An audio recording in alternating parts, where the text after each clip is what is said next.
HMPV virus విజృంభిస్తోంది. ఇప్పటికే భారతదేశంలో 6కు పైగా కేసులు నమోదయ్యాయి. దేశవ్యాప్తంగా కూడా కేసుల సంఖ్య ఇంకా పెరిగే అవకాశం కనబడుతోంది.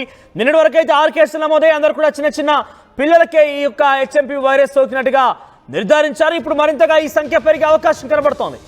దేశంలో పలు చోట్ల ఇప్పటికీ 8 మందికి పైగా ఈ వైరస్ బారిన పడినట్టు తెలుస్తోంది. మహారాష్ట్రలోని నాగపూర్లో 2కి ఈ వైరస్ సోకింది.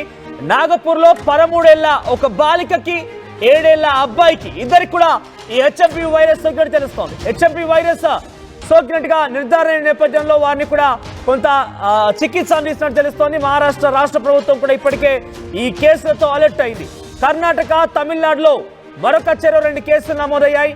గుజరాత్లో, బెంగాల్లో ఒక్కో కేసు నమోదైంది. కర్ణాటకలో 3 ఏళ్ల పాప, 3 నెలల పాప, 8 నెలల ఒక బాబుకి, తమిళనాడులో కూడా ఇదే తరహాలో 2కి చిన్నారులకి కేసు నమోదైంది. హెచ్ఎంపీవీ వైరస్ సోకినట్టు తెలుస్తోంది.